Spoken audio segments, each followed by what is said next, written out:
La basse brigade anti-Sardina a encore frappé comme si l'on était dans un film. Au scénario bien monté, ses membres dans un assaut éclair ont pulvérisé de coups de poing des officiels camerounais et leur suite.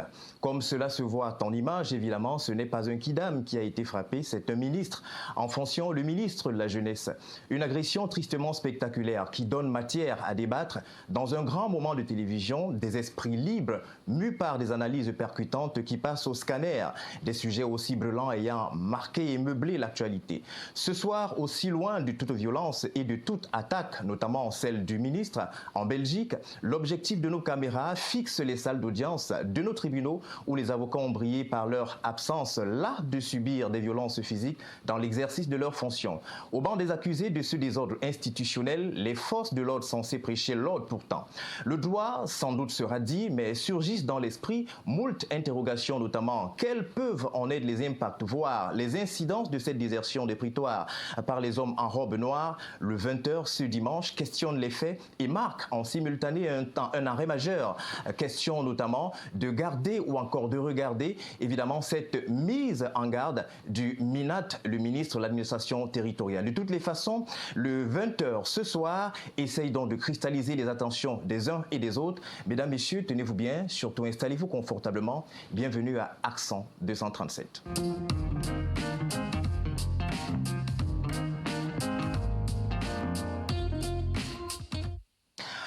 Ils sont évidemment des personnalités bien connues du monde médiatique. Nous avons la grâce de les avoir ce soir.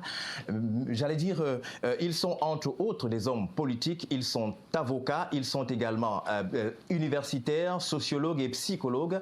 Nous les convoquons ce soir dans l'optique d'en savoir un peu plus. Sur ce plateau, Président Sambaka, vous êtes le président de l'AFP. Bonsoir et bienvenue sur le plateau de Accent 237. Bonsoir à vous, bonsoir à tous les téléspectateurs. C'est la première fois que je viens dans votre studio télé. J'étais habitué à la radio, mais je trouve que les installations sont très bonnes. Félicitations. Merci. Merci. Et voilà. Alors, tout à côté de vous, nous avons un psychosociologue, monsieur professeur Maurice Somo. Merci de nous retrouver. Merci d'avoir accepté notre invitation ce soir sur ce plateau. Merci, c'est moi qui vous remercie. Bonsoir. Alors, justement, nous avons la chance également d'avoir des avocats sur ce plateau. Ils nous permettront de comprendre, évidemment, ce qui se passe derrière cette violence policière qui a d'ailleurs obligé les hommes en robe noire, notamment d'être pratiquement absents pendant 3 jours. Maître Désiré Sikati, bonsoir et bienvenue. Merci de nous faire l'honneur d'être là. On sait votre agenda extrêmement chargé. Bonsoir monsieur, bonsoir à tous les autres copanélistes, bonsoir à l'équipe de production de votre émission. Mes amitiés également à ceux qui nous font l'honneur et le plaisir de nous regarder. Toute ma sympathie aussi à mes camarades politiques et notamment ceux qui sont encore dans les geôles du régime en place au Cameroun. D'ailleurs, pour des raisons politiques qu'on a essayé de maquiller en infraction grave comme crime contre la sûreté de l'État. Donc je voudrais également profiter de l'occasion pour témoigner mes amitiés à un certain nombre de personnes qui, de façon spécifique, peuvent regarder cette émission. Merci beaucoup, Maître. Un autre avocat tout à côté de vous, Maître Joachim Tabé. Bonsoir et bienvenue. Yeah, welcome. I greet you. I think this is my second or third time of attending to your programs at Balafon TV. I greet President Sambaka, who is a great political leader in our country, and my senior counsel, Barrister Sikati, and Professor. You are all welcome. Thank you very much. Alors nous allons aller du côté de la régie justement pour entrer de plein pied dans cette émission et une mise en contexte. Nous allons voir cette image qui a fait pratiquement le tour des réseaux sociaux cette semaine. C'était notamment de cette image qui a montré un ministre en fonction, notamment le ministre de la Jeunesse et de l'Éducation civique qui a été enfariné complètement et roué également de coups de poing. Nous voyons cette image et nous revenons sur le plateau.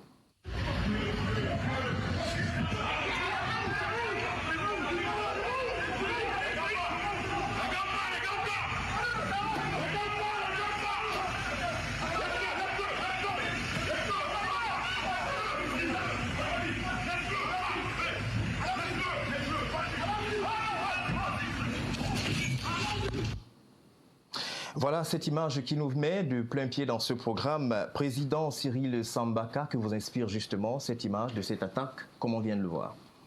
Je dois dire qu'une attaque qui se produit à l'hôtel Plaza en Belgique, c'est à l'international. Et l'image du Cameroun s'écorne davantage. Et on doit condamner avec la dernière énergie ce type d'acte, n'est-ce pas? Parce qu'à l'analyse, on ne voit pas l'impact que ça peut avoir. Si ce sont des revendications, c'est un groupe qui était organisé. Et très souvent, ça se passe comme ça. Quand on a un gouvernement qui, ma foi, s'inspire de la colonisation, c'est tout à fait dans ce style-là que ceux-là qui ont estimé qu'ils avaient des actions comme celle-là à faire, en oubliant que ça discréditait le Cameroun, parce que ce n'est pas avec beaucoup de plaisir qu'on se retrouvera à l'aéroport de Paris ou ailleurs avec un passeport camerounais, et on va être suspecté tout de suite. Ce sont ces gens-là qui mènent des actions presque terroristes. Donc ça doit être condamné avec la dernière énergie. Et ce qui est dommage là-dedans, c'est qu'on ne sait pas d'où ça vient. Parce que on a tendance à manipuler et à dire c'est tel parti qui a organisé cela. On oublie de dire que dans la période coloniale, même le gouvernement organisait ce genre de choses, ce genre d'actions. Alors, tel qu'on vous suit développer, Président, est-ce qu'on peut s'imaginer que quelque part, le gouvernement serait peut-être derrière pour orchestrer une telle machination et justement jeter l'opprobre sur l'opposition? Je ne peux pas l'affirmer. Mais ce que je n'accepte pas, c'est qu'on mette sous la bannière d'un parti politique qui, lui, est clair, il dit « je ne les connais pas, ils ne font pas partie ». Mais on insiste. Et ça me rappelle donc la période coloniale. Parce que ce type, et nous sommes en train de nous rapprocher au fur et à mesure de cette période. Et on doit faire attention. On doit faire attention parce que ce n'est pas une période qui nous a laissé de bons souvenirs. Donc, si on est en démocratie, revenons, respectons les règles, n'est-ce pas? Respectons les règles et puis avançons. Mettons en place un mécanisme consensuel qui puisse permettre que demain, on puisse féliciter celui qui a gagné. Or, nous nous trouvons dans un espace où on ne sait pas où est-ce qu'on va. Est-ce que les lois sont respectées? Moi, j'ai des avocats devant moi, ça tombe bien. On aura surtout l'occasion de leur poser la question si aujourd'hui, on va dire que les lois sont respectées au Cameroun. Jusqu'à preuve de contraire, je pensais que quand il y a un jugement, tout le monde devait le respecter. Aujourd'hui, on s'aperçoit qu'il y a le tribunal qui prend des décisions, l'administration qui en prend d'autres, ça chevauche comme ça. Je ne sais pas si pour l'éducation de nos enfants, ce serait une bonne chose de continuer comme ça. Il faut faire une pause et puis revenir, n'est-ce pas, sur les fondamentaux. Parce que là, on est en train de partir dans tous les sens. Merci, Président Cyril Sambaka, pour cette première prise de parole. Vous posez là les jalons de ce grand débat, comme nous l'avons appelé le grand moment de la télévision. Alors tout ceci, ça met quand même en exergue un type de comportement et nous avons la chance d'avoir un spécialiste du comportement sur le plateau ce soir. Professeur Maurice, lorsqu'on voit des agissements comme ceci, on a bien envie de comprendre qu'est-ce qui peut être justement à l'origine de ce type de comportement. Qu'est-ce qui peut pousser les Camerounais ou alors les ressortissants d'un pays comme le Cameroun à agir de la sorte, surtout n'ignorant pas tout ce que ça peut jeter comme discrédit sur le Cameroun sur le plan diplomatique. Bon, tiens, en tant que citoyen, camerounais comme tous les autres, républicains au-dessus de tout, forcément, on ne souhaite pas que ce genre de choses se passe, surtout que nous sommes ici, comme le président Sambaka a dit tout à l'heure, au plan international, et qu'il s'agit ici de l'image de notre pays qui est engagée.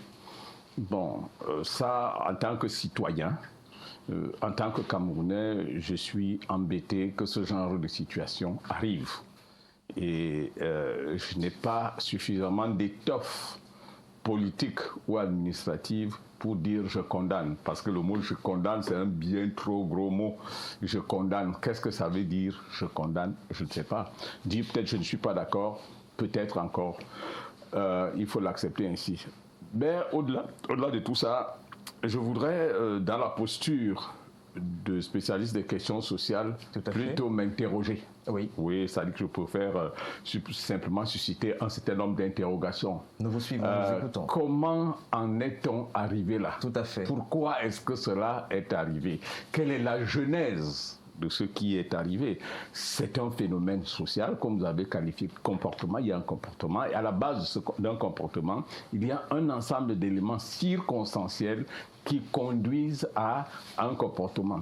Nous avons ici des compatriotes qui se sont comportés d'une certaine manière hors du pays.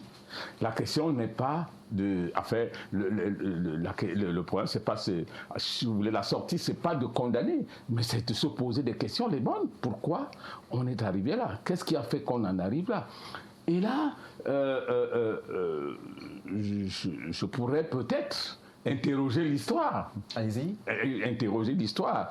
Et me poser la question de savoir ceux qui sont à l'origine de ce mouvement, qui sont-ils? Bon, j'ai regardé tout aussi, comme vous, n'est-ce pas, les images, les sons et tout, mais à aucun moment je n'ai entendu parler de basse. Ça veut dire que je n'ai pas vu quelqu'un qui soit tenu là, il dit « Je suis leader d'un mouvement qui s'appellerait basse. Oui. Voici l'idéologie que je défends. » Et cette idéologie est rattachée à tel homme politique ou à tel courant politique de mon pays. C'est escalite que je suis en train d'agir là où je suis. J'ai vu seulement un ensemble de personnes qui, par leur drapeau, me montrent qu'ils sont des Camerounais et qui se sont attaqués à d'autres Camerounais, fut-il ministre, mais en fait, ils se sont attaqués à notre Camerounais.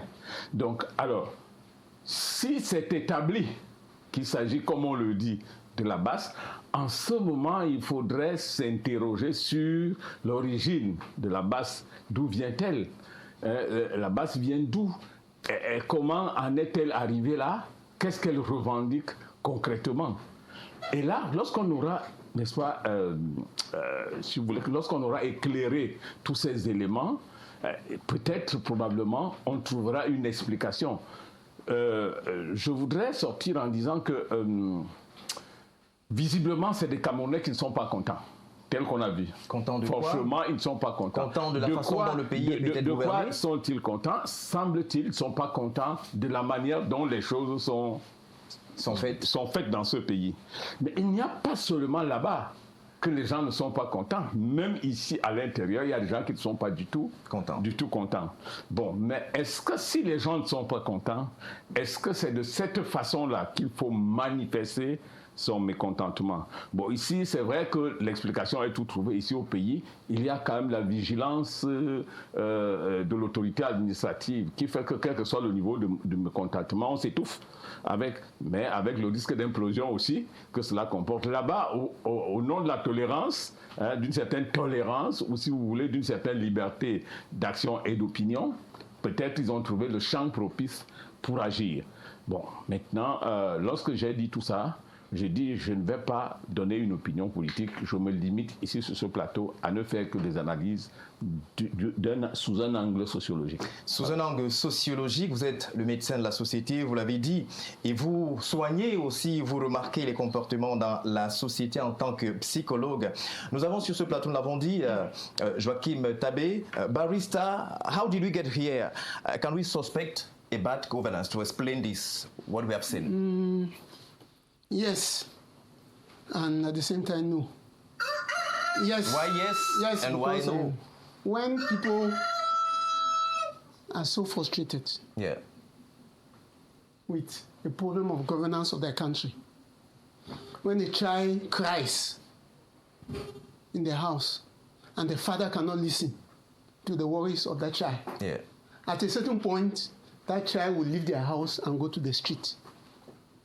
You see all these street children. There's a common sociological example that professor was talking about. All these street children, they have parents. They never fall from the sky. They were delivered by parents. A parent, they say a family is the smallest unit in a society. The state is a bigger. And we vote a government to administer the state. If therefore the population, all social groups are crying for their problem, what they have about bad governance, management of their country, frustration, unemployment of youth. There are very few countries, only in Africa, that you will see that youth are on retirement, then aging people are still working. It's a controversy.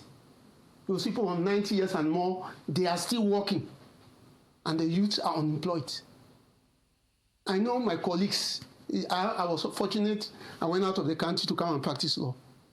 I know my colleagues which left university, they had to struggle, do a different course, like Douane, Transit, year, to be able to have something to do. But that was not what they loved. It's just like survival of the fittest. So if you have a great number of youths which are frustrated, they take the risk to travel through the sea. Some even die at sea in boats. You see them, I'm not representing Exactly. They go out of the country. Then they see people in their country damaging, misusing, embezzling their resources, which could be used for them to have employment, which could be used to build hospitals, to build schools, for them to be trained, to finance business operators, to open companies where they would have been employed. That is out of frustration. I mean, the child who have been crying in the house, you cannot listen to the child. The child is now outside. And they will identify that child, that this child is from Mr. Sambakal's house, Mr. Sikati's house, so on and so forth. So you cannot complain that you never knew that it was coming. You know, because here, youth are the highest unemployed. We have a statistic that told us that before 2024, the highest population of foreigners in Canada were French. Yeah. Now they are Cameroonians, over 6,000. Some of them even have more jobs. Just imagine that some are even there, some died there because they cannot have a job. They have gone to Canada, but they are still frustrated. Yes. Then you send a diplomat of Cameroon to go there to go and organize a conference to preach how Cameroon is doing well. And you, who risk your life to the sea, you go there, you see that person coming there to talk. Me, I'm a political. I'm just looking at things from a civil society. I'm looking at things from a neutral end, the reality on the ground. So it's true. It's true. Violence cannot solve any problem. Okay. We condemn violence. So that is the question I wanted to ask. Yes. Is there it is the only way to express the frustration? Not at all. There is not other way to express it. Not at all. It? There are so many ways you can express your frustration. For instance? Here in Cameroon, there are companies, workers who have not been paid for long, like in Banjok, in Maroua, they demonstrate. Here, lawyers demonstrate for what they are not satisfied for. So those people demonstrating there, they are not the only ones who are demonstrating. Every year they do demonstrate. As Professor was saying, it's just because the administration and master what is going on in Cameroon. But they can also bring syndicate action to syndicate. They can bring action to the courts. There are so many ways they can do it. They can be right to the president. Though most of the time they will write, he will never get there. But let's not pretend. Even the administration knows that things are not well. What we are begging and praying is that they should do everything for the economy of the country to be elevated. Thank you very much. Yes. Barrister Joachim Tabé. Alors, Maître Désiré Sikati, nous avons la chance de vous avoir, comme nous l'avons dit. Alors, on parle entre autres d'une certaine frustration qui prend justement des proportions dans notre pays et qui amène justement les jeunes à partir du pays pour peut-être aller se battre ailleurs. Mais justement, si on revient sur ce cas que nous avons vu en image, notamment cette violence sur un ministre, quelques panélistes ici ont apporté quelques bribes d'explications. Mais nous voulons savoir, lorsque des officiels camerounais sont attaqués, par exemple, à l'extérieur, que dit par exemple le droit international sur ces cas-là? C'est vrai que bon nombre de personnes poseraient aussi la question de savoir que font les officiels camerounais pour la protection des Camerounais. Mais on reste sur notamment le plan du droit. Est-ce que ces pays qui hébergent nos officiels pourraient peut-être rendre des comptes au Cameroun? Déjà, je pense que d'emblée, avant de répondre à votre question, il faut peut-être... à mon sens, planter un tout petit peu le décor en disant que parler de cet événement comme un cas nouveau serait faire une erreur, parce que je pense que depuis 2018, depuis l'élection présidentielle 2018, on a eu beaucoup d'événements de cette nature, et lesquels événements ont souvent impliqué, d'ailleurs ont toujours impliqué des compatriotes qui se clamaient de la base. Ça, on ne peut pas le contester parce que je pense que c'est la énième fois que ces compatriotes font recours à ce genre de méthode d'expression politique. Parce qu'ils estiment qu'à travers ce type d'acte-là, ils sont en train de porter un message sur le plan politique. À mon sens, le vrai problème qui se pose n'est pas celui de savoir si il faut condamner ou bien s'il ne faut pas condamner, parce que en décidant de condamner ou de ne pas condamner, on rentre de plein pied dans le statut du juge. Ça veut dire qu'on se retrouve en train de vouloir apprécier est-ce qu'ils ont eu raison de le faire, est-ce qu'ils n'ont pas eu raison de le faire. Je pense que la posture la plus idoine qu'il faudrait prendre pour expliquer ce qui se passe, c'est la posture, disons, chercher à savoir pourquoi on en arrive là. Qu'est-ce qu'ils disent les gens de la base pour justifier leurs actes? C'est ce qu'il faut c'est à ces questions-là qu'il faudrait répondre.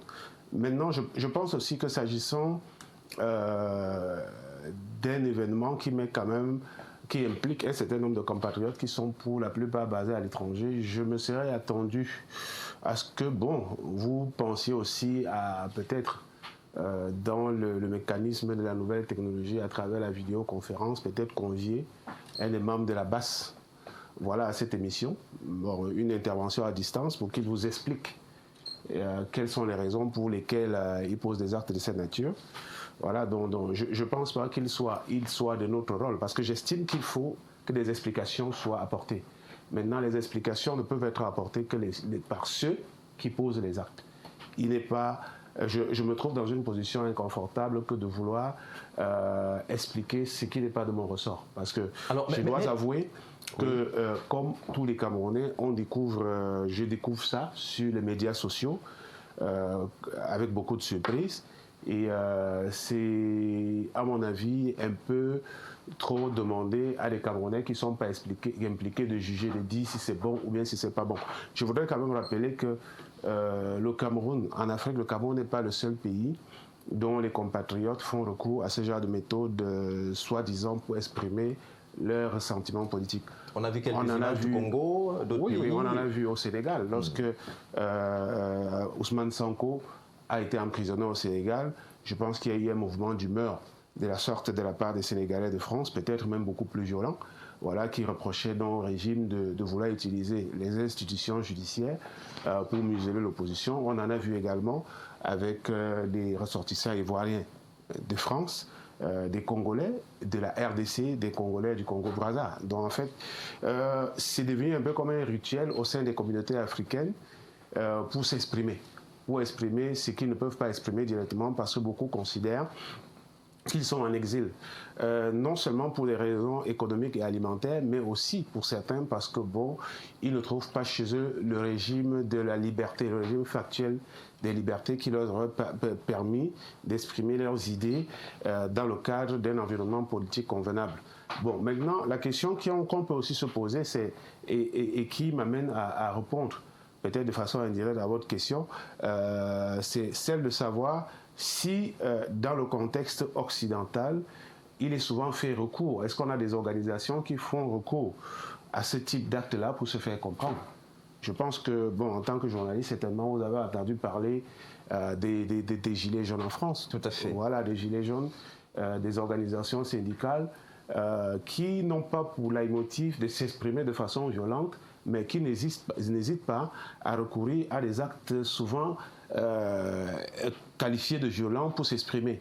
Et vous aurez constaté que le système judiciaire européen considère ces actes-là comme des actes de brutalité tolérables, au demeurant explicables sur le plan politique. Parce que jusqu'à maintenant, en dépit de tout le saccage que certains Gilets jaunes ont fait en France, au moment où vous et moi discutons sur ce plateau, alors que s'ils avaient été en Afrique, ils auraient été emprisonnés dans beaucoup de pays pour atteindre la sécurité, la sûreté de l'État. Oui. En France, aucun d'entre eux ne fait l'objet d'une mesure de condamnation judiciaire. Donc c'est un peu comme pour dire que, à mon avis, je pense que nos compatriotes qui sont là-bas exploitent une certaine forme de comportement qui est toléré dans ces sociétés-là et qui n'est pas forcément accepté chez nous.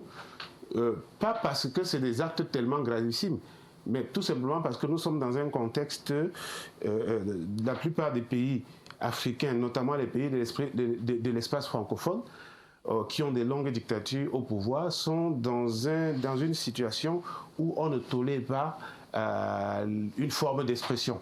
Donc il aurait fait en Afrique, au Cameroun, qui serait sévèrement condamné. Bon, maintenant, vous avez posé aussi le problème de la question de savoir quelle est la position de la loi par rapport à ça. Moi, je dirais on va sortir par là, oui. Oui, c'est pas une question. Vous avez utilisé le terme droit international. C'est pas une question de droit international. C'est une question de droit français. Parce que les faits se passent en France. La loi française dit que les actes qui sont posés en France sont jugés en France selon la loi française. Donc maintenant, si les autorités camerounaises estiment qu'il y a des infractions qui peuvent être collées sur le dos de ces compatriotes-là, je pense qu'elles ont intérêt à porter le contentieux devant la justice française. Mais ce qui est certain, c'est que ce n'est pas un problème de droit international, parce que le droit international n'a jamais régulé la contestation portée par un étranger dans un territoire qui est un peu comme son territoire d'asile politique. Maintenant, je pense aussi qu'il faudrait peut-être avoir de la mesure pour savoir se poser des questions quant à cette forme d'instrumentalisation et de récupération qui semble être faite par le régime. Parce que vous voyez très bien de quelle manière? Oui, la récupération, c'est-à-dire on se sert de ce qui là-bas ça fait pour dire, bon voilà, vraiment, il y a tous ceux qui contestent le régime, sont des casseurs, sont des saboteurs, donc on essaie de tirer des bénéfices politiques des actes qui ont été posés. C'est à ce moment que c'est là où je me pose la question de savoir, mais à la fin, est-ce que ceux du gouvernement ou bien les sympathisants du régime qui dénoncent les actes de la brigade Assis Sardina et qui en même temps donnent l'impression d'en tirer des lauriers sur le plan politique pour présenter les contestataires du régime, même les contestataires légitimes du régime,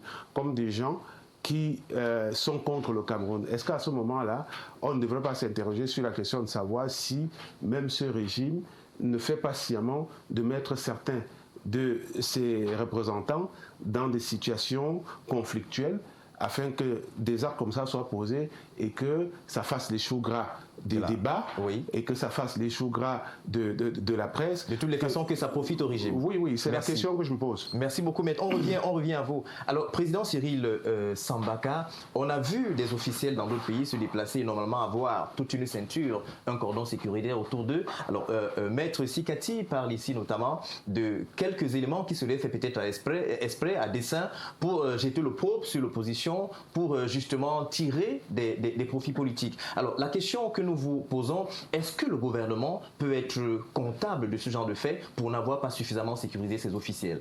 On sait quand même que bien avant l'attaque du ministre, il y a d'abord eu d'autres officiels, notamment le professeur qui a été enfariné, et la sortie évidemment du ministre qui disait qu'on l'a raté, il est là, et quelques jours après, cette fois-là, on ne l'avait plus raté. Alors moi, ce qui m'a d'abord choqué, c'est le fait qu'on ait convoqué l'ambassadeur belge. Oui, le MINREX lui a signifié son mécontentement. Dans le monde entier, ce genre d'action est assez rare. Mais en ce qui concerne la BAS, je pense qu'ils ont déjà fait des actions et que tant que ce pouvoir est en place, il faut savoir que des actions comme celle-là vont être répétées. Alors, si on vous comprend bien, c'est lié au pouvoir. Tant que le pouvoir ne va pas changer, la base sera toujours... Je parle que de leurs revendications. Oui. Moi, je n'invente rien. Je suis un observateur. Et je constate que ce sont des opérations qui ne se font pas la première fois. Donc, en réalité, moi, je pense que c'est le gouvernement camerounais, notamment l'ambassade du Cameroun, qui a en son sein des policiers et tout, qui devrait prendre des dispositions. Oui. Bon, je ne pense pas qu'un pays comme la Belgique avait prévu qu'une chose pareille peut arriver. Si, ma foi,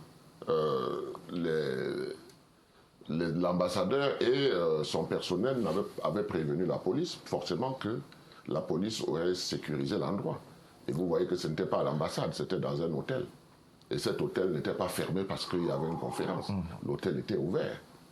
Donc c'était à eux de prendre des dispositions de sécurité. c'est-à-dire à l'ambassade du Cameroun, de tout faire pour prendre des dispositions ou de demander un renfort discret pour que une opération comme celle-là ne puisse pas se... Mais quand on appelle l'ambassadeur de Belgique pour lui remonter les bretelles, moi ça me surprend.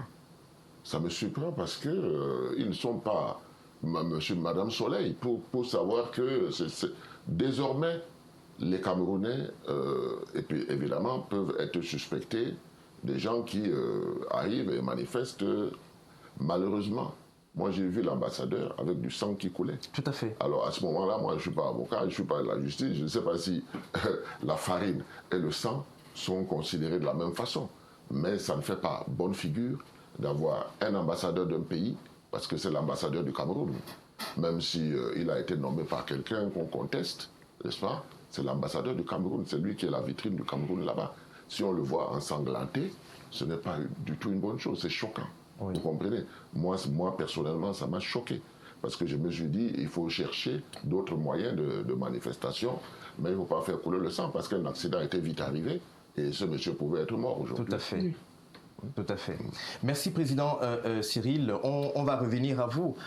Barrister Tabé, there is a question we need to ask. When we see the violence, there is a question we need to ask.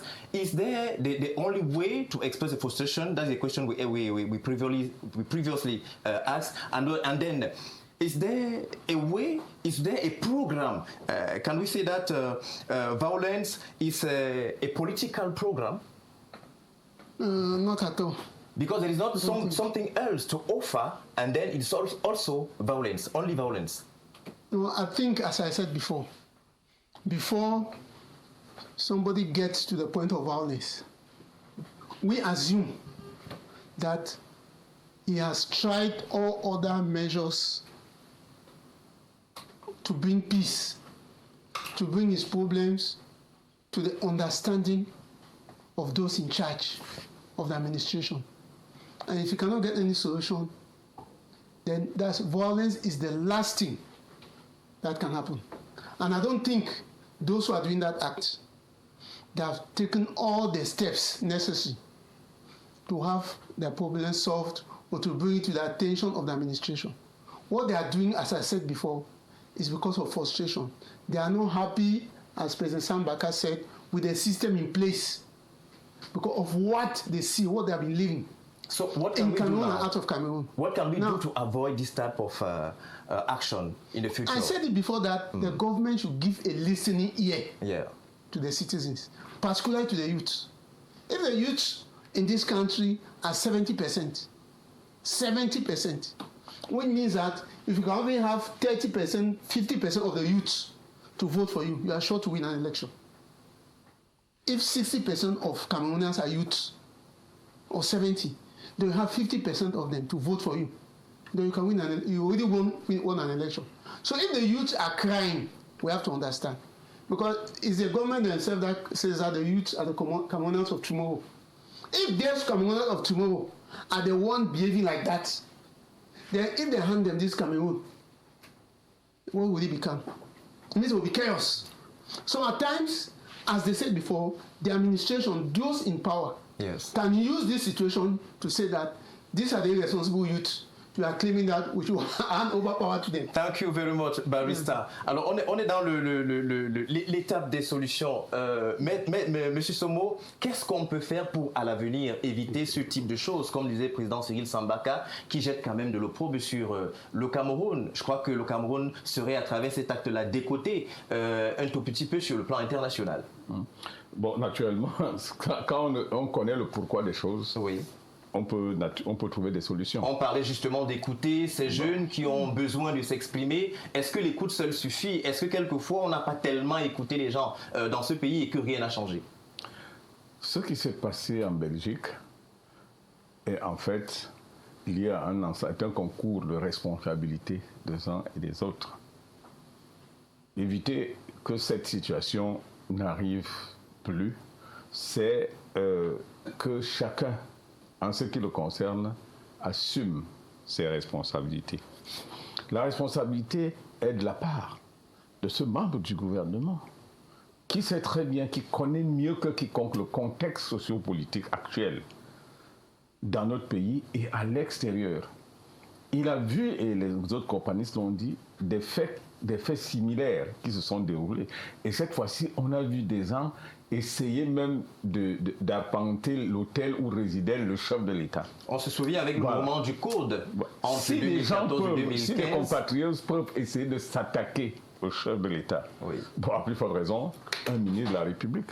Donc, lorsque le ministre de la République s'en va décider ou décide de mener une action comme celle-là, je ne voudrais pas appeler ça de la provocation, mais je crois que le contexte et les éléments contextuels ne concouraient pas à ce qu'il aille pour quelque chose, pour mener une activité de cette nature. Quand bien même cette activité s'avérait indispensable pour l'État, je crois qu'il y a une chose qu'il y avait à faire, c'est ce qu'on appelle la sécurité, c'est-à-dire l'activité localement et la sécurité même au niveau de l'ambassadeur et de tous. Des conditions de sécurité devraient être réunies pour que cela n'arrive pas. Bon, je crois qu'au-delà de la provocation qu'il y a eu un peu comme du mépris de la base des personnes. Voilà des gens qui vous disent qu'ils ne sont pas contents. Des gens vous disent qu'ils ne sont pas contents. Et vous allez quand même là-bas, vous réussissez à aller là-bas pour tenir une conférence. Alors qu'il faisait la promotion notamment du président Paul Biya. Vous faites la promotion du président. Vous savez qu'actuellement, nous sommes dans un environnement de défiance en quelque sorte et d'affrontement sur le plan de l'idéologie politique. Vous allez avec une idéologie politique dans un milieu qui en réalité est truffé de personnes dont l'idéologie est contraire à la vôtre. Vous faites comment? Vous évitez simplement. C'est pourquoi moi je parle ici d'une pure et simple provocation. C'est cette responsabilité qu'il faut donner aux membres du gouvernement, non seulement pour avoir tenté une telle activité dans le contexte actuel, mais également de n'avoir pas pris suffisamment de mesures nécessaires pour que cela n'arrive pas. Maintenant, la responsabilité peut être celle également des gens de la brigade anti-sardinat. Comment peuvent-ils penser que les problèmes de notre pays vont se résoudre à travers de telles revendications? Je crois qu'il y a beaucoup mieux à faire en ce moment que de donner une image. Une image aussi, je ne sais pas le terme qu'il faut utiliser, mais l'image n'est pas bonne. L'image donnée à l'extérieur n'est pas bonne. Donc, c'est une question de responsabilité à ce niveau-là. Et pour sortir définitivement en termes de solutions, eh bien, simplement que dans le contexte actuel, n'est-ce pas, que toutes ces dispositions soient prises et sincèrement, on n'arrivera plus à ce genre de situation, aussi simple que cela puisse paraître. Voilà. Alors, Maître Sikati, justement, en 30 secondes, vos solutions avant que nous n'abordions le prochain sujet qui est lié notamment à votre domaine d'exercice, c'est-à-dire l'avocature. Quelles solutions pour éviter à l'avenir de se retrouver dans ce genre de faits spectaculaires quand même qui n'honorent pas le Cameroun? Quand vous me dites en 30 secondes, je pense qu'à peine j'ai introduit, j'ai fini 30 secondes. Allez-y. Auquel cas, je ne vois pas à quoi ça sert de me poser la question si vous me donnez un timing de réponse.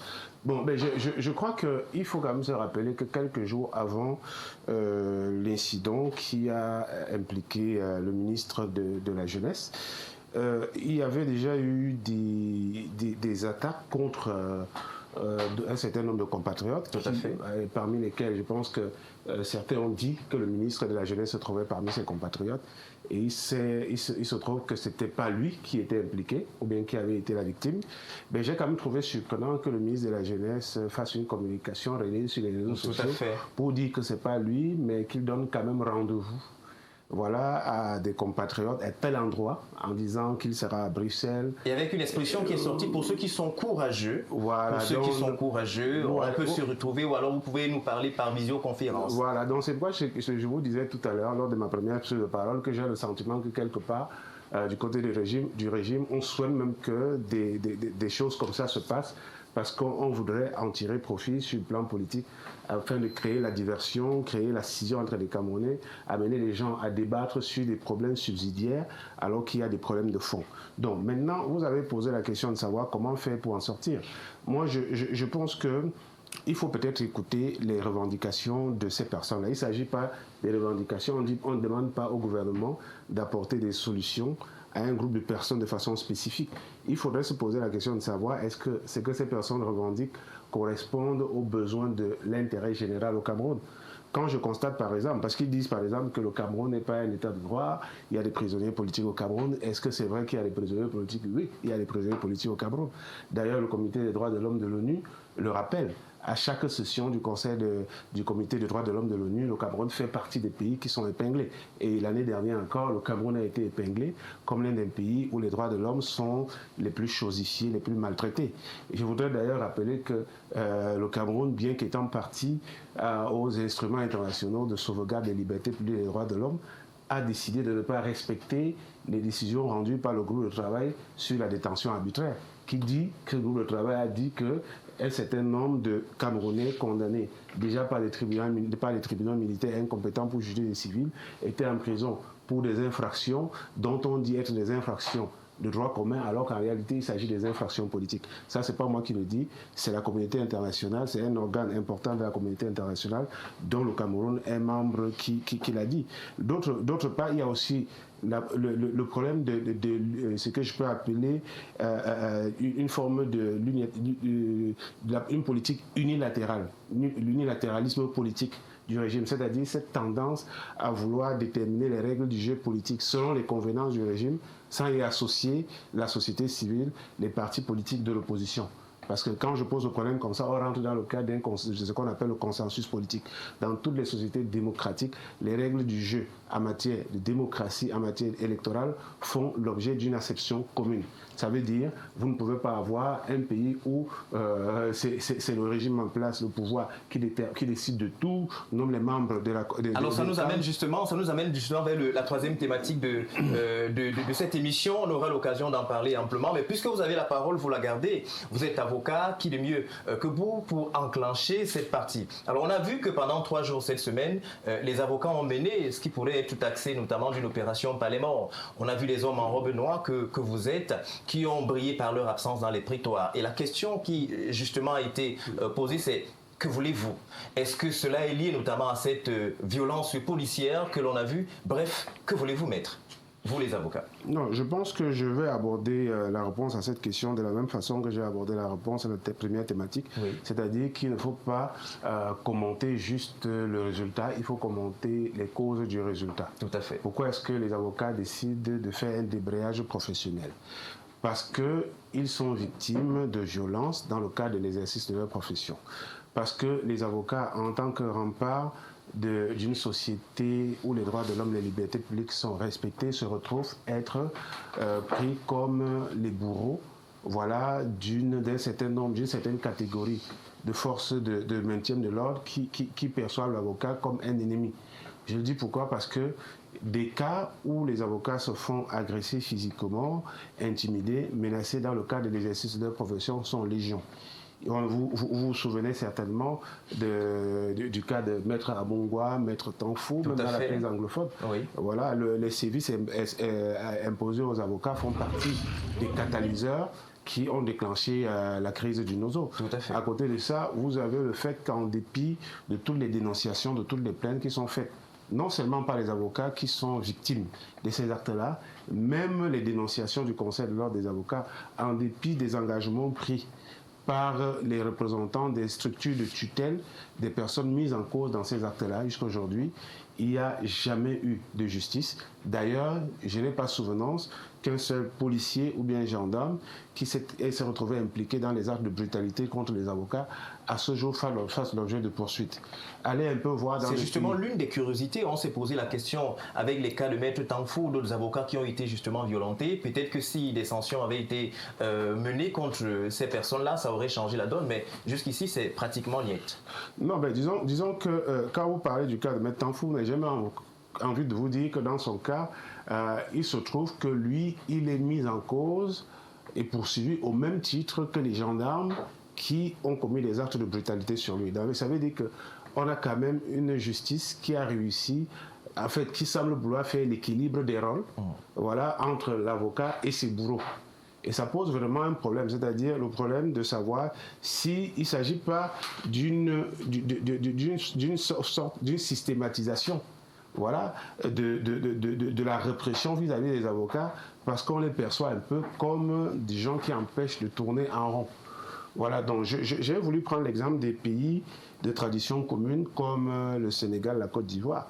Aller dans ces pays-là, voir à quand remonte le dernier acte de brutalité contre un avocat. Ça remonte à Mathusalem, tout simplement parce que le système politico-judiciaire est conçu à telle enseigne que l'avocat fasse partie intégrante de la société démocratique et de la société des droits de l'homme. Ça veut dire que lorsqu'il est question d'évaluer les performances de la gouvernance dans les sociétés démocratiques, on cherche également à savoir est-ce que les avocats ont la possibilité d'exercer leur métier suivant les valeurs universelles de défense reconnues dans le monde. D'ailleurs, je voudrais dire qu'à ce sujet, les Nations Unies ont mis sur pied un certain nombre de principes sur le rôle des barreaux. Ces principes qui disent que les avocats doivent exercer leur métier en toute indépendance, sans intimidation, sans être l'objet de violence de quelque sorte que ce soit. Le Cameroun, d'ailleurs, a souscrit à tous ces principes-là. Donc, je m'étonne que lorsqu'on se retrouve dans des cas où des avocats font l'objet de violences dans l'exercice de leur profession, que la justice soit perçue comme quelque chose qui est quémandé par les avocats. Parce que c'est ce qui se passe. Si, jusqu'à maintenant, vous n'avez aucun procès contre les différents tortionnaires des avocats, ça veut dire que quelque part, vous avez ces bourreaux des avocats qui sont soutenus. Et ça m'étonnerait qu'ils soient soutenus à titre individuel. Ils ne peuvent être soutenus que parce que, on a à la tête du Cameroun un régime dictatorial qui ne voudrait pas... Est-ce que le mot n'est pas fort, dictatorial? Non, quand je dis dictatorial, un régime dictatorial, c'est un régime, par exemple, qui, sur le plan ne respecte pas les valeurs démocratiques. Ce n'est pas à moi de vous dire, par exemple, que sur le plan électoral, tous les organes qui sont en charge du contrôle du processus électoral sont désignés par le pouvoir exécutif. Allez au Bénin, allez au Sénégal, vous allez voir que les objets chargés de réguler les élections font l'objet d'une désignation consensuelle entre le régime en place et les partis d'opposition, de même que la société civile. Merci. Donc la dictature, ce n'est pas seulement le fait qu'elle se pratique comme à l'époque coloniale, c'est-à-dire une violence brutale où, par exemple, on tranche la tête des nationalistes qu'on qualifie de maquisards. La dictature aussi, c'est le fait de confisquer tous les pouvoirs. La dictature, c'est le fait pour le pouvoir exécutif d'assimiler tous les autres pouvoirs. Alors que nous savons bien que le principe de la séparation des pouvoirs est un principe constitutionnel qui a des valeurs qui remontent d'ailleurs à des valeurs séculaires, parce que des célèbres philosophes comme Montesquieu en parlaient, la séparation de pouvoir. Tout à fait. Donc aujourd'hui chez nous, quand vous voyez, je vais vous donner quelques exemples. Regardez le pouvoir exécutif. Quand je dis que le pouvoir exécutif phagocyte tous les autres pouvoirs, regardez le Conseil supérieur à la magistrature. Il ne peut pas se tenir tout simplement parce qu'en fait, le président du Conseil supérieur à la magistrature, c'est le président du pouvoir exécutif, le chef du pouvoir exécutif. Le président de la République. Voilà, c'est le chef du pouvoir exécutif. Or, prenez un pays comme la France, le Conseil supérieur à la magistrature est un organe dont le président, c'est le président de la Cour de cassation. C'est un magistrat. Ça veut dire que c'est un organe qui est vraiment souverain et indépendant du pouvoir exécutif. Donc, quand vous avez, par exemple, un pouvoir législatif qui est encore embrigadé, regardez le Parlement du Cameroun, mais c'est un Parlement qui n'est qu'une chambre d'enregistrement, parce qu'en général, d'ailleurs, ils se sont arrangés, les gens du pouvoir sont arrangés pour que l'initiative, que les députés ne puissent même pas déposer des propositions de loi. C'est le gouvernement qui a l'initiative de la loi à travers des projets. Un député au Cameroun ne peut pas faire une proposition de loi. Ça veut dire concevoir une proposition de loi et déposer au bureau de l'Assemblée nationale. Or, sous d'autres cieux, ça se fait. En France, par exemple, ça se fait. Au Sénégal, ça se fait. Un député peut penser un texte, le déposer au bureau de l'Assemblée nationale, le défendre, et si ses pairs estiment que le texte est pertinent, l'Assemblée l'adopte et ce texte rentre dans l'arsenal juridique national du pays. Donc c'est ça que j'appelle la dictature. La dictature, c'est pas seulement le fait de fouetter les gens, c'est pas le fait d'envoyer le gaz à la crime. Parce que justement, en parlant de fouet, on dit que le Cameroun a énormément évolué. La preuve, c'est qu'on peut se mettre sur un plateau de débat comme celui-ci et débattre sans en être forcément inquiété. C'est un package. Ça veut dire que non seulement vous devez être capable de vous exprimer librement, mais vous devez aussi être dans le droit d'exprimer librement vos intentions en matière d'élection et que votre vote doit être pris en compte sans être manipulé. Merci beaucoup, Maître. Barrister Tarbé, after violence against a lawyer, you left the court for 3 days. Was it a way of protesting? Yes, on one part. One part. Yes, And the other? Leaving the court was not the only measure. Leaving the court, yes, suspended for 3 days, from the 5th to the 7th, and we might continue on Monday. But the president of the Bar Council, the Bâtonnier, signed an executive order. After meeting with the Bar Council, after some of what is on the TV and what my senior colleague just highlighted, brutality against lawyers, no respect of the law itself. Because the idea is not only brutalizing lawyers. That is extreme. Yeah.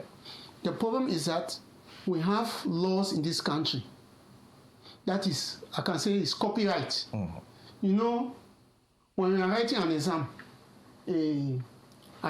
on appelle ça bord. Toi, tu ne connais pas le sujet parce que tu n'apprends pas. Allons-y. Pratiquement, on appelle ça les cancres.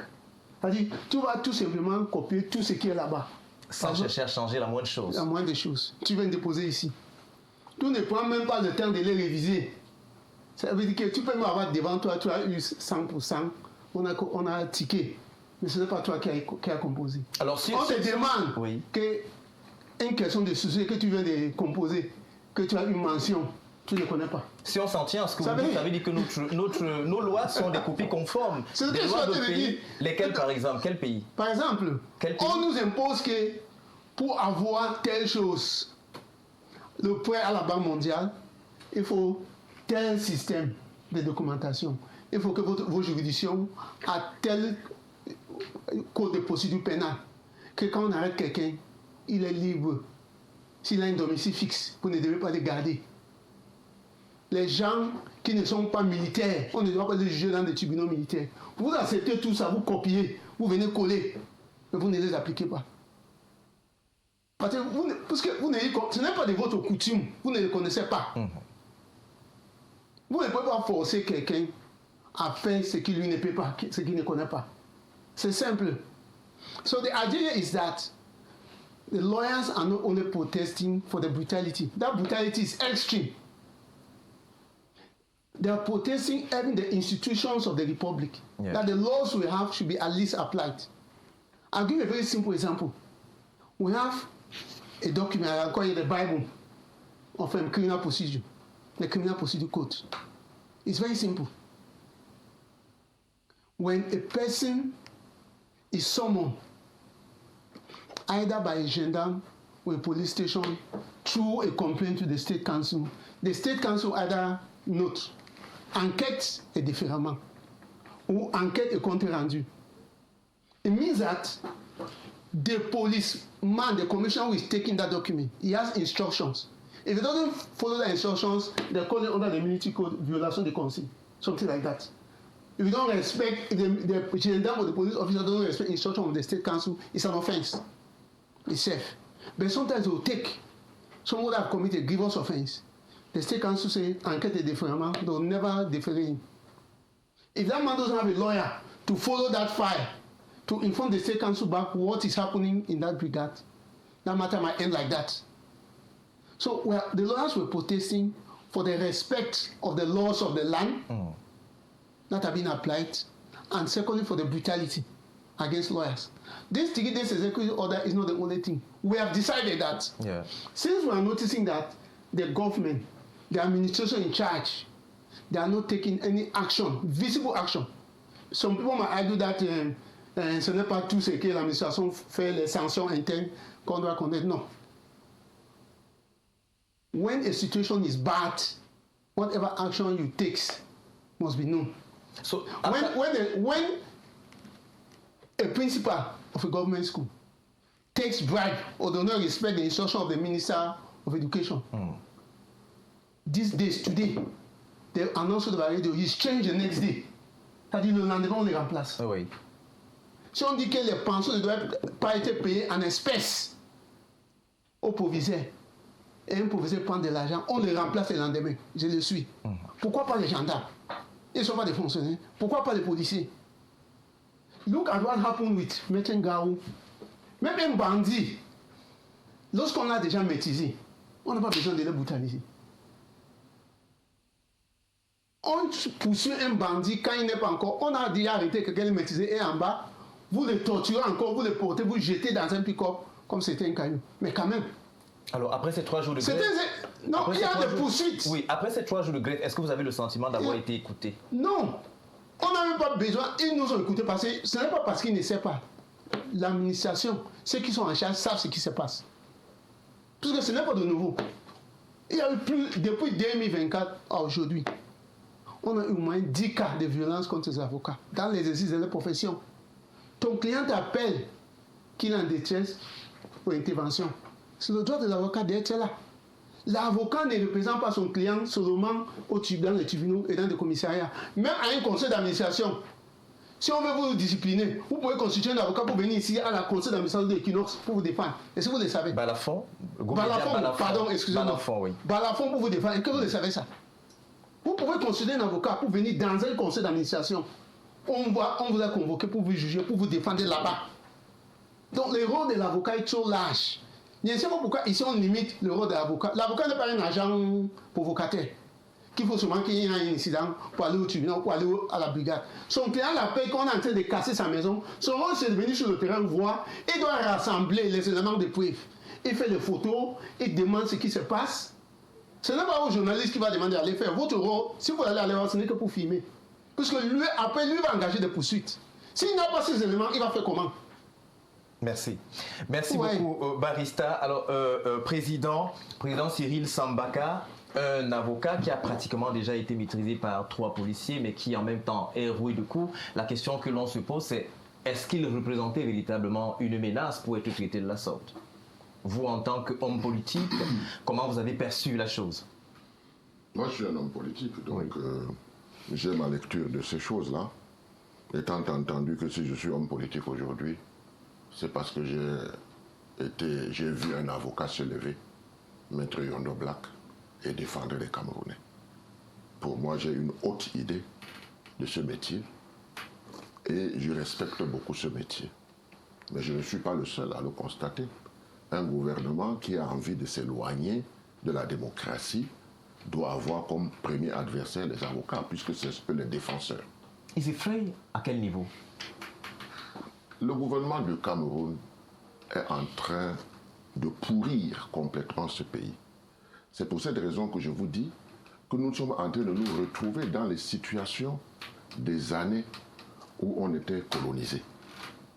Parce que la démocratie est une chose formidable, qui donne la possibilité aux gens de parler, qui donne la possibilité de la concurrence. Mais ceux qui nous gouvernent n'ont pas encore fait la mue. Ils ne veulent pas le comprendre parce que la conservation du pouvoir pour eux, c'est à tous les prix. C'est pour cette raison que vous voyez tous ces débordements. C'est du construit. Vous avez vu, moi, je répète toujours aux gens, je leur dis, quand j'ai été poursuivi ici, début d'année 91, fin d'année 90, je me suis exilé au Bénin. Et quand je suis arrivé au Bénin, j'ai trouvé qu'à la radio, à la télévision, on était en train de dire au peuple que maintenant vous n'aurez plus aucune raison parce que nous avons basculé, il y a le pluralisme, il y a la démocratie. On se souvient de cette expression, nul n'a plus besoin, on n'a plus besoin d'entrer dans le maquis pour exprimer ses opinions. Non, moi je ne parle pas de ça parce que moi je parle de ce qu'on vit, parce que quand on dit quelque chose, ça doit être poursuivi d'actes. Et dans les radios et les télévisions, dans les salles de conférence, c'était des colloques sur le droit de l'homme. Dans les radios, c'était d'expliquer aux populations que la citoyenneté c'est ceci, la citoyenneté c'est cela. Et que désormais, vous devez vous inscrire, vous devez voter, vous devez contrôler, vous devez sanctionner. Parce que ceux qui seront élus seront tenus de faire ce pourquoi ils ont été élus, sinon vous les remplacez la prochaine fois. Le Cameroun est un pays qui va entrer dans l'histoire. De quelle manière? Ben, il y a une façon d'entrer, positivement ou négativement. Non, ça ne peut pas être positif. Parce qu'on ne peut pas souffrir autant. On ne peut pas malmener les lois autant. On ne peut pas mettre des gens dans des situations difficiles autant au Cameroun. Et puis, les élections nous disent que ce même régime a gagné avec 71%. On leur dit, ben non. Ça ne va pas parce qu'il n'y a pas eu un consensus à la base. On voit, alors à ce moment-là, le ministre de l'administration se lever convoquer ceux qui sont supposés faire la transparence au niveau des urnes, les convoquer dans son bureau et leur donner des instructions. C'est-à-dire, il vous dit, vous pouvez bavarder, c'est votre problème. Donc ça rejoint ce que vous dites qu'on peut débattre sur un plateau. Oui, on peut débattre sur un plateau, mais ça s'arrête là. Dès que vous voulez aller sur le terrain, vous rencontrez le gendarme qui vous dit, monsieur, vous ne pouvez pas venir faire vos activités politiques ici. Vous rencontrez le sous-préfet qui vous interdit tout. Vous connaissez 2 pays qui font ça et qui disent qu'ils sont démocratiques dans le monde. Nous avons parcouru le monde. Nous avons parcouru les pays d'Afrique.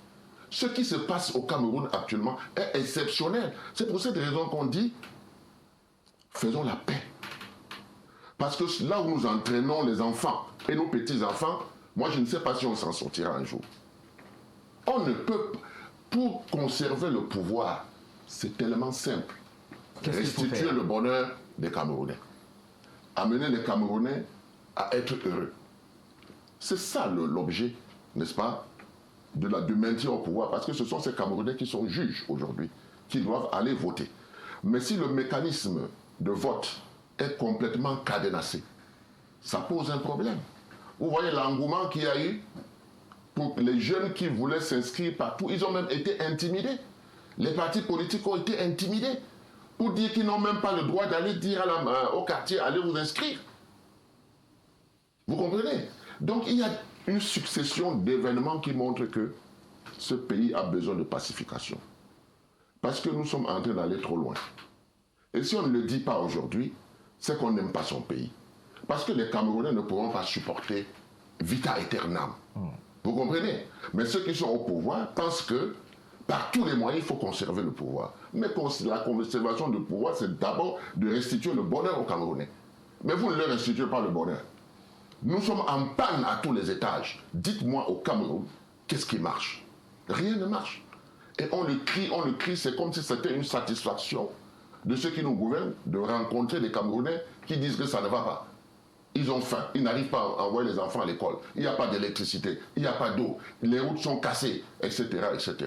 Et puis à quelques jours des élections, vous entendez des gens dire ben, on va regoudronner tout l'extrême nord. Pendant 7 ans, vous avez fait quoi? Vous comprenez? Il ne faut pas prendre les Camerounais pour des idiots. Ce n'est pas parce que vous ne leur avez pas appris la citoyenneté, comme moi j'ai appris par exemple au Bénin, qu'ils sont idiots parce qu'à force de souffrir, ils vont devenir intelligents. Vous avez vu ce qui s'est passé à l'extrême nord, où on a bloqué un hélicoptère. Tout à fait. Donc si ça ne dit rien à ceux qui nous gouvernent, alors moi je me pose des questions. Mais je dis qu'il faut qu'on aille vers une pacification et un consensus. Parce qu'il faut rebâtir ce pays. Ce pays est foutu. Ce pays n'a même plus de constitution. La constitution n'est pas respectée. Mais ce sont les Camerounais. Quand Oumiyobé parlait de par tous et pour tous, vous voyez que c'est ça qu'on appelle le consensus. Parce que nous sommes là aujourd'hui, je ne pense pas que c'est lui qui va me contredire. Nous avons toutes les spécialités dans ce pays. Mais nous avons hérité de la colonisation. Même notre constitution, là, on nous a seulement dit, voilà, on a retouché quelques trucs pour verrouiller davantage ou pour lever les verrous. Merci. Bon, voilà, non, laissez-moi terminer, parce que c'est important. Allez-y, Président, très important, allez-y. Donc, nous avons une situation qui est catastrophique aujourd'hui, tout le monde le constate.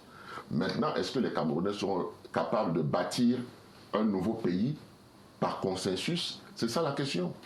Parce que les élections qui arrivent, si par extraordinaire, c'est le même régime qui continue, ils vont gouverner qui?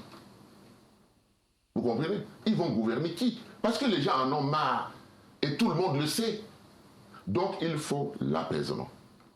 C'est pour cette raison que je dis toujours que le ministre de l'administration territoriale doit aller vers l'apaisement. Et à éviter d'utiliser le langage qu'il utilise. Parce que ce langage qu'il utilise, c'est un langage provocateur. Et les Camerounais, eux, sont épris de paix. C'est pour ça que vous voyez, on emprisonne des gens parce qu'ils ont marché. On leur donne 5 ans de prison. 7 ans de prison. Il n'y a qu'au Cameroun qu'on voit ça. Vous comprenez? Et ça, il faut faire très attention. Parce que la situation de ce pays n'est plus tenable. Et on ne doit pas forcer les Camerounais au suicide. Beaucoup s'en vont. Certains espèrent qu'ils vont soigner leur maman malade. Et arrivés là-bas, ils vont envoyer plein d'argent.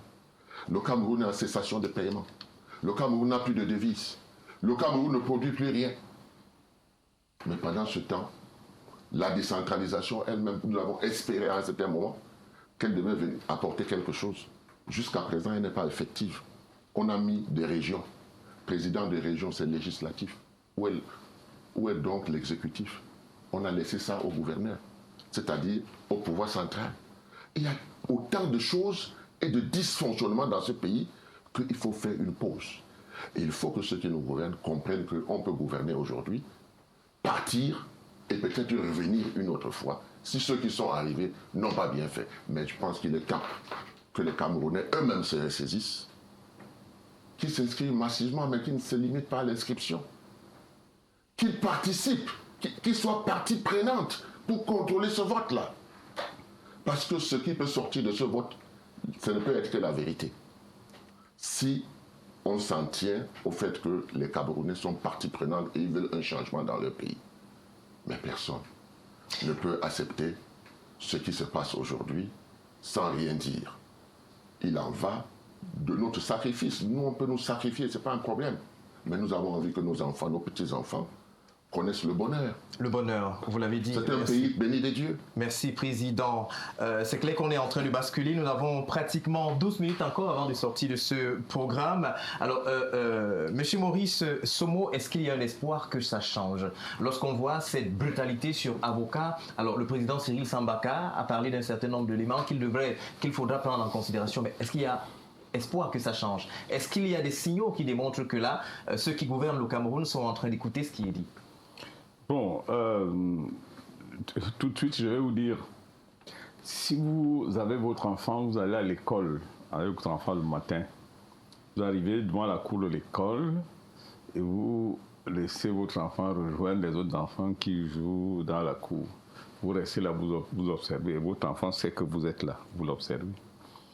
Quand on vient l'agresser, là-bas, quelle sera sa réaction? Dites-nous.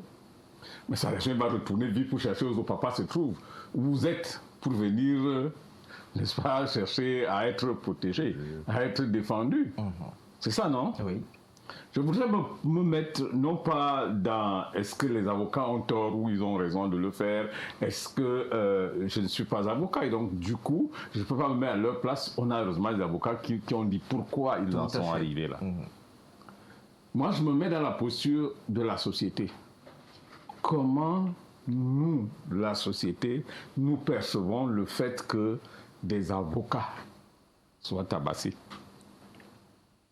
C'est pour nous tout simplement une impression de ce que le manteau qui est censé nous protéger a volé en éclats et conséquemment nous sommes en tant que personnes totalement vulnérables.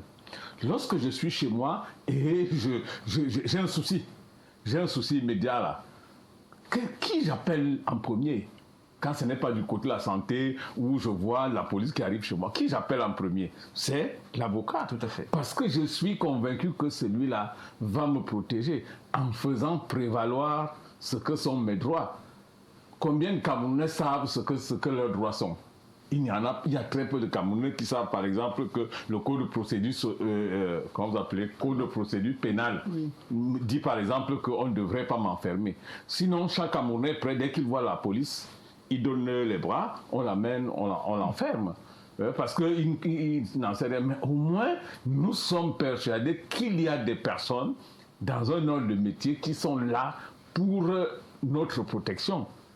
Bon, alors, si ces personnes sont menacées telles qu'on voit, c'est-à-dire qu'elles sont arrêtées, sont les premières arrêtées, alors ça veut dire qu'en réalité, les choses sont plutôt faites à l'envers. Du coup, vous donnez raison, président Cyril, pour dire que c'est un pays qui est en train d'aller à Lambeau pratiquement. Non. Vous ne m'amènerez pas à donner mon opinion sur ce plateau jusqu'à ce que je sois parti, rassurez-vous. Moi, je suis là pour analyser des faits sur le plan sociologique. C'est pour ça que je suis là. Oui. Maintenant, autant les avocats font ce travail, autant le citoyen que je suis de la société attend de la police, de la gendarmerie, des forces de maintien de l'ordre, qu'elles soient là pour me défendre si jamais mes droits sont aliénés d'une façon ou d'une autre. Mais il se trouve qu'aujourd'hui, les deux corps qui sont supposés se mettre ensemble pour nous défendre sont en conflit. Vous voyez un peu la situation dans laquelle nous nous trouvons. Oui. C'est-à-dire que nous sommes dans notre pays actuellement dans une situation où la grève des avocats vient démontrer qu'elle a maille à partir avec le système qui est en place, notamment avec, quand vous lisez les raisons de la note, dans la note, c'est tout simplement toutes ces exactions, ce manque de respect et toutes ces brutalités qui sont faites aux avocats. Ça veut dire que quelque part, entre les forces de maintien de l'ordre et les avocats, il y a un conflit. Nous, les Camerounais, la société, où nous situons-nous en ce moment-là, entre une police dont nous allons nous plaindre des exactions, plus ou moins, parce que par essence, dans notre pays, la force de l'ordre, c'est la force. La force, simplement, au sens le plus simple du terme. Et les avocats, c'est la force de défense. C'est-à-dire que c'est cela. Maintenant, aucune des deux ne fonctionne. Naturellement, nous avons là un problème sérieux. Je ne vais pas aller sur le plan de la macro-société et évoquer. Je voudrais que nous soyons terre à terre et que nous sachions que nous, de la société camerounaise, a maille aujourd'hui à ce genre de situation et qu'il faut véritablement qu'on en sorte là. Des enfants qui ont regardé quand même des avocats, un avocat dans un pick-up tabassé. Je crois que vous êtes père, vous êtes un enfant, vous regardez votre père de cette façon-là. Mettons de côté, comme on dit souvent chez nous, laissons que c'est un avocat. Prenons n'importe quel citoyen. Et qu'il soit traité de cette façon, parce que ces images, je vous assure que j'ai froid dans le dos quand je les regarde. En tant que citoyen, je dis, comment un citoyen peut-il traiter un autre citoyen de cette manière? Donc, et du coup, on va donc s'expliquer qu'il y a une violence, qui s'est accaparée de l'ensemble du rouage de notre société, et il y a violence lorsqu'il y a frustration. Des gens sont frustrés. Il n'est pas exclu que ces policiers eux-mêmes sont frustrés. Mais frustrés par qui? Je laisse les politiciens s'en occuper. Les avocats sont frustrés par ce qui se passe, mais ils sont frustrés par qui? Je laisse toujours les politiciens trouver les réponses à ça. Mais moi, sociologue, j'ai dit, les uns et les autres sont frustrés, c'est pourquoi la violence s'est installée là où les gens devraient vivre pacifiquement. Il faut tout faire pour inverser la courbe. Merci beaucoup, Monsieur Maurice Somo. Sans transition aucune, évidemment, nous dirons chacun d'entre vous ici sur ce plateau. Généralement, ce sera juste une parole sur la troisième thématique. On n'a plus beaucoup de temps pour le dire ou alors pour analyser la situation. C'est notamment cette dernière sortie qu'on a vue du ministre de l'administration territoriale qui, pratiquement au vitriol, faisait une communication à l'endroit des partis de l'opposition ou encore des principaux opposants camerounais. Alors, on commence par vous, Maître. Comment avez-vous apprécié cette sortie du MINAT? Une sortie remplie d'invectives quand même. Bon, mais c'est clair que c'est un secret de polichinelle que de dire que les propos du ministre de l'administration territoriale sont des propos va-t-en-guerre.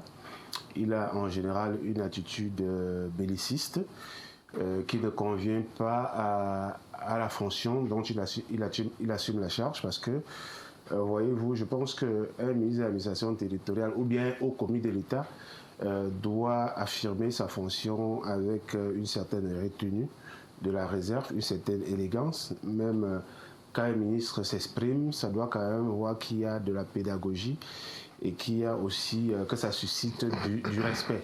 Un ministre ne parle pas comme si il était dans un bar. Un ministre parle avec une certaine mesure, une certaine consistance. Et avant, à Tangandji, on a eu au Cameroun beaucoup de ministres de l'administration territoriale. Je pense que jamais on a eu un ministre qui s'exprime avec autant de désinvolture, avec autant de manque de respect pour la fonction de ministre. Moi, ce qui m'embarrasse un peu, c'est le fait de voir qu'en dépit de ce que, de façon générale, son attitude soit désapprouvée, c'est qu'il est toujours tendance à répéter ces actes-là et que sa hiérarchie aussi ne donne pas l'impression d'être concerné par ce qu'il fait. Donc, moi, je pose la question de savoir est-ce que Atangandji n'est pas n'agit pas dans le cadre d'une mission commandée par le régime qui, visiblement, a besoin de ce genre de personnes pour répandre l'image d'un régime qui est prêt à tout pour se maintenir au pouvoir, quitte à intimider les Camerounais à tout bout de champ. Je pense que le ministre Atangandji, je ne dirais pas qu'il se trompe, mais il se fourvoie à tous les coups, parce que quand on est ministre de l'administration territoriale, on est un peu le gardien de l'ordre public. Mais seulement on se doit de se garder, de voir l'ordre public de façon sélective. Ça veut dire que de donner l'impression de ne s'intéresser à l'ordre public que lorsque certains partis de l'opposition revendiquent un certain nombre de choses qui sont conformes aux valeurs de la démocratie. Revendiquer par exemple que la liste électorale soit publiée au plus tard le 30 décembre fait partie de ce que la loi a prévu. Voilà, donc je ne pense pas que ce soit un cri de lèse-majesté pour un parti politique que de le revendiquer. Il dit aussi que la nationalité camerounaise est bradée au premier venu, c'est un secret de polichinelle. Parce qu'on sait très bien qu'au Cameroun, la nationalité camerounaise, contrairement à ce qu'elle était avant, est devenue quelque chose d'assez vulgaire. Voilà, donc, de toutes les façons, c'est un point de vue. Oui, c'est un point de vue. Quand je dis vulgaire, ça veut dire quoi? Quand je dis vulgaire, vous faites, on est des acteurs politiques, nous sommes sur le terrain. Vous allez voir des gens qui sont au Cameroun. Voilà, ils vous montrent une pièce d'identité camerounaise, mais quand vous discutez avec lui, vous voyez qu'il n'a aucune attache au Cameroun. Il n'a même pas été naturalisé, mais il a eu sa pièce d'identité camerounaise comme un citoyen camerounais né au Cameroun, qui a de la famille au Cameroun, qui a un village. Et là, c'est quand même très grave, maître. Oui, il y a des cas. Allez, par exemple, au camp Yaba, si vous allez en voir toute une pléthore, allez dans les communautés étrangères à forte concentration, vous allez voir. Donc, et puis, nous sommes dans un contexte où le Cameroun est un peu comme une sorte de volcan. Donc il faut quand même faire attention de s'amuser avec ce qui fait l'identité du Camerounais. Voilà, donc lorsqu'un parti... Je pense que c'est le droit d'un parti politique que de dire que les informations qu'il a à sa disposition laissent penser, voilà, que la nationalité camerounaise serait bradée à des fins politiques. Voilà, si le ministre de l'administration territoriale estime que ce n'est pas vrai, voilà, qu'il apporte les éléments de preuve. Voilà, donc ça ne sert à rien. Vous ne pouvez pas vouloir museler les gens dans un système où chacun a le droit de donner son opinion. Les opinions sont fondées sur des constats qu'on fait sur le terrain. Voilà, si M. Atangandji veut montrer qu'il a tout à fait raison, qu'il vienne parier qu'on n'a pas au Cameroun, voilà, des étrangers qui peuvent vous brandir une carte nationale d'identité camerounaise. Merci, ils sont pleins. Merci beaucoup, maître. Alors, maître Joachim Tabet, la sortie du ministre, pour certaines personnes, elle est perçue comme une sorte d'intimidation. Est-ce que vous avez justement la même perception? Est-ce que selon vous, le ministre veut intimider? Est-ce que ça va marcher? Oui, mais c'est à tort. Parce que, comme d'autres ont dit ici, je remercie le président Sambaka, nous avons besoin de la cohésion sociale. Ça veut dire qu'un ministre d'administration territoriale, à ce moment-ci, n'a pas besoin de faire ça, d'intimider les uns et les autres. Au contraire, il doit avoir l'apaisement. On avait dit, je peux comprendre qu'un ministre d'administration territoriale a des renseignements plus que nous. Il peut avoir des informations que nous ne disposons pas. Mais si même il a cette information, ce n'est pas en intimidant les gens qu'il aura des résultats. Si vous avez des informations dans des services de renseignement que telle personne a fait telle chose, on introduit des procédures pour pouvoir établir que telle personne est en train de planifier telle chose, ou ce qu'il a dit c'est vrai, ou ce qu'il a dit ce n'est pas vrai. Venir comme ça à la télé, à une conférence de presse, pour indexer les individus, comment ils iront en prison, ainsi de suite, On vous dit que déjà, voilà ce qui s'est passé. Et le séjour sera plus long que Voilà. par le passé. Voilà ce qui est passé avec le Bas. À peine quelques jours. On a besoin de l'apaisement. Et cela doit commencer avec nos autorités ici. Si c'est chaque jour c'est la violence, des menaces, imaginez-vous, à l'approche des élections, au jour où l'animé des élections, ce sera comment? Merci. Donc sincèrement, on n'en a pas besoin. L'apaisement. L'apaisement pour avoir cette paix et surtout cette cohésion sociale. Président Cyril Sambaka, une sortie que vous avez regardée également, très certainement, elle a suscité un certain nombre de choses en vous. Est-ce qu'il était temps ou encore est-ce que le moment était choisi pour faire une telle sortie? On se souvient quand même que pratiquement à l'approche de toutes les élections, comme ce fut le cas en 2018, il y a tellement de tensions dans l'air au Cameroun. Pour certains, le pouvoir a peur. Si oui, de quoi? Est-ce que l'opposition fait tant peur, président? Le pouvoir a peur. Il a peur parce que et pendant tout ce temps, il n'a rien fait pour que les Camerounais vivent bien. Les Camerounais ont un pays béni de Dieu. Le sol, le sous-sol, tout est riche. Les Camerounais sont les plus intelligents d'Afrique. Pourquoi est-ce que leur pays ne marche pas? On dit que c'est le contexte international. Pourquoi les autres pays d'Afrique sont en train de s'en sortir? Toutes ces questions, il faut les poser. Ils n'anticipent pas. Et moi, cette affaire me fait réfléchir parce que quand on cassait Dikolo à Bali, j'y suis allé et j'ai observé. On était en train de casser, les policiers étaient tristes. Les policiers étaient tristes. Et pourquoi ils étaient tristes? Ils étaient tristes parce qu'ils n'étaient pas d'accord avec ça, mais dans leur organisation, c'est-à-dire que quand on vous donne des instructions, vous devez les exécuter sans réfléchir. C'est un peu comme ça que la colonisation, Napoléon a organisé ces choses que nous avons gardées jalousement, parce que quand on est dans la posture du donneur d'ordre, on pense qu'on est proche de Dieu. Et ce que le ministre de l'administration territoriale fait, c'est la même chose. C'est-à-dire que lui, il aime tellement le président Paul Biya qu'il n'est pas d'accord de trouver un seul Camerounais qui ne soit pas d'accord avec le président Biya.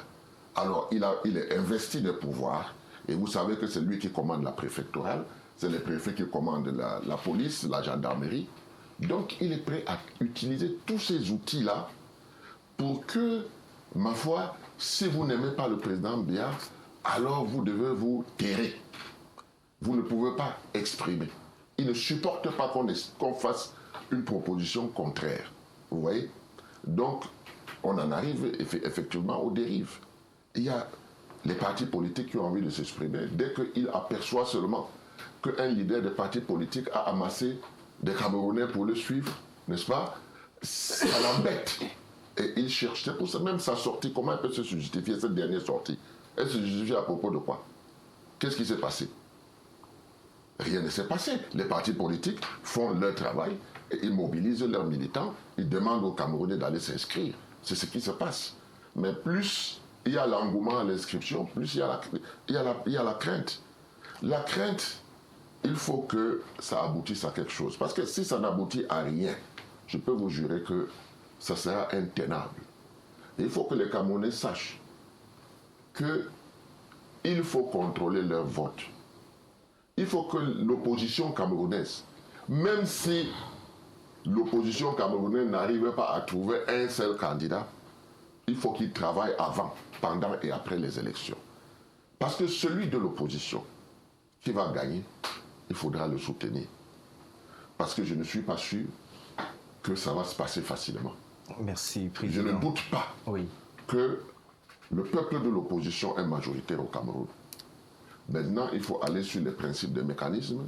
Et moi, je peux vous dire que depuis 1992, j'ai participé à toutes les élections. Vous êtes un pépé de la politique au Cameroun. À peu près comment ça se modifie d'élection en élection. Il y a de nouvelles méthodes. Il y a de nouvelles méthodes. Moi, j'ai vu des Camerounais pleurer, sortis de bureaux de vote, où ils ne retrouvent pas leur nom. Parce que sur leur récépissé, il y a le centre de vote, mais il n'y a pas de bureau de vote. Ils vont bureau par bureau, ils fouillent, ils ne voient pas leur nom.